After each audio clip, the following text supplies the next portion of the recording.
Buenos días, daremos inicio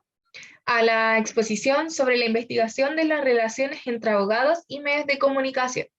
como una aproximación sobre el deber ético de los abogados respecto de sus relaciones con los medios masivos de comunicación. Para iniciar nuestra exposición, vamos a iniciar con una definición de medios de comunicación, la cual hace referencia a que estos son instrumentos de transmisión pública de información. Pero ¿cuál es la relación que tienen los abogados o abogadas con los medios de comunicación y el derecho? Esta relación hace referencia a que el derecho es parte de la sociedad. Por ende, la sociedad está expectante muchas veces de lo que sucede en diversos juicios de relevancia pública, además que la comunicación cumple un rol fundamental debido a que a través de esta se dan a conocer muchas veces casos mediáticos. Por ende, la sociedad muchas veces se va involucrando más con el derecho a través de estos medios de comunicación y se va acercando también. Pero tal como dice la diapositiva, deben existir ciertos límites a la relación del derecho y los medios de comunicación, debido a que muchas veces por los comunicadores se ejerce una comunicación irresponsable y vulneran a las partes involucradas y muchas veces pueden perjudicar la justicia institucional. ¿De qué manera pueden vulnerar a la parte involucrada? Exponiéndola, perjudicando su reputación y pueden causar daños que muchas veces van a ser irreparables. Por ende, debe existir una comunicación del derecho que pase por los medios de comunicación y que ésta sea expuesta frente a la sociedad. Sí, debe existir, es esencial y muchas veces muy necesaria, pero el momento debe ser el adecuado y la forma también, debido a que esta forma debe ser informar de manera objetiva, no creando juicios de valor muchas veces en procesos que aún se encuentran vigentes o incluso que aún no han iniciado. Por ende, el rol que cumplen los medios de comunicación, si bien es esencial, este se debe realizar de manera adecuada. Así como se establece por el autor Guillermo Tenorio Cueto, se establece que en ocasiones cuando se transmite la noticia, esta se encuentra cargada de valoraciones sobre los hechos expuestos por el medio de comunicación, creando el comunicador un juicio de valor sobre la noticia expuesta. Por lo tanto, nos encontramos frente a un fenómeno llamado las sentencias mediáticas. Tal como se observa ahí en la imagen, los comunicadores tienen,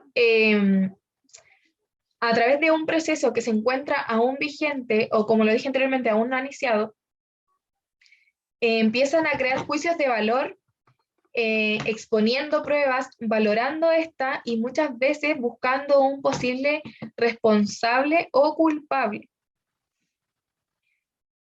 En el caso de la sentencia, entonces, en el caso de esta sentencia mediática, se van generando a medida que se van exhibiendo las pruebas, como dije, por parte del medio de comunicación y de las opiniones que van contribuyendo los panelistas que forman parte del medio y el comunicador respecto de ellas. No así las sentencias judiciales que son dictadas por un juez luego de un debido proceso, donde cada parte contó con su respectivo abogado y su momento para poder defenderse, mostrar exhibición de pruebas, etc. Por lo cual es correcto señalar que ambas sentencias, como se señala aquí, las sentencias judiciales y las sentencias mediáticas, pueden ser públicas y conocidas por el resto de la sociedad, pero lo que importa es el momento en el que exhibimos y cómo ésta se produce, porque la diferencia radica en que no podemos equiparar una sentencia, la cual tendrá un efecto jurídico y será dictada por un juez, el cual además se encuentra cumpliendo con su trabajo, a una sentencia, la cual es dictada por un comunicador que muchas veces expone hechos jurídicos cuyo procedimiento se encuentra vigente y sin una sentencia de por medio, provocando así muchas veces un efecto social, pudiendo dañar la imagen, reputación y honor de una de las partes involucradas, tal como lo señalé anteriormente. Entonces, nos encontramos frente a un medio de comunicación que reúne las pruebas necesarias, formulan una opinión o argumentación respecto a los hechos y que además es el mismo medio de comunicación a través de sus comunicadores quienes valoran las pruebas presentadas ante los espectadores. Entonces, tal como tenemos aquí en el gráfico, el comunicador exhibe las pruebas, las reúne, crea un juicio de valor, emite una opinión e intenta buscar un culpable o un posible responsable. Por lo tanto, esta actividad afecta totalmente los objetivos de un medio de comunicación, como lo son informar de manera objetiva, al crear un juzgamiento totalmente subjetivo desde una postura que muchas veces les conviene para así poder captar al receptor, sin importar cuánto afecta al sujeto enjuiciado. Por lo tanto, no podemos denominar tales actuaciones símbolo de justicia, donde el medio asume un rol de juez y además de exponer la noticia a una sociedad expectante por conocer el posible culpable, comportándose el medio como juez y parte en un proceso que en verdad no le corresponde y que no debería realizar, donde la sociedad es quien recibe esta información además, aceptando muchas veces los hechos expuestos y encontrando, como dije anteriormente, un posible culpable. Y muchas veces esta sentencia mediática, que es todo este proceso que el medio de comunicación realiza, puede incluso ser mucho más impactante y mucho más seria que una misma sentencia que es emitida por un juez, que quizás no va a tener el mismo conocimiento ni la misma publicidad que una sentencia mediática. Entonces, ante esta situación, podemos plantearnos la siguiente pregunta sobre si realmente es justa esta situación, debido a que los efectos que puede provocar en una persona expuesta, y si lo vemos a mayor dimensión, los efectos que puede provocar en la justicia institucionalizada son devastadores, debido a que, como lo dije anteriormente, puede tener mucho más impacto y puede dañar a una persona que sea exhibida por el medio de comunicación sin poder tener reparos, debido a que estos tienen un gran alcance, muchas veces nacional, a lo largo de todo el país. Por ende, la persona que estaría siendo expuesta puede sufrir una gran vulneración a sus derechos y dañar su reputación profundamente y con un imposible reparo. Es por eso que ante esta situación que nos enfrentamos, ¿será justo? ¿Será justo para los involucrados en hechos de relevancia jurídica ser expuesto y juzgado ante un proceso el cual no corresponde ni es propio de la labor de los medios de comunicación, pudiendo dañar su imagen, incluso su reputación? ¿Qué vamos a entender por justicia? ¿Qué es la justicia? Entendemos como justicia dar a alguien, dar a quien lo que le corresponde o a cada quien lo suyo. Según el autor Javier Hervada, justicia es una disposición de la voluntad. Pero en verdad el comunicador no es quien debe realizar un acto de justicia, ni menos ejercer un juicio de valor frente a un determinado hecho, asumiendo una labor que no le corresponde. Entonces el comunicador, al desprenderse de su labor y ejercer otra que no le corresponde, como lo es juzgar a una persona por tales hechos, está actuando de una forma irresponsable e injusta, exponiendo a las personas y a todos estos hechos que han transcurrido. Lo correcto y lo ideal sería que por parte del medio de comunicación y a través del comunicador se informe a los televidentes en el caso de que se transmita por televisión la sentencia que un juez declara sobre determinado conflicto jurídico. Es la etapa indicada del proceso para poder dar a conocer los hechos a la ciudadanía, para que de esta forma poder informar y transmitir los hechos y el resultado sin crear una afectación a una persona que quizás nunca va a ser culpable o responsable de supuestos hechos. Es por eso que la disminución de la libertad de expresión y el aumento de la libertad de información debe primar para que de esta manera poder hacer efectivo un ejercicio pleno de ambas libertades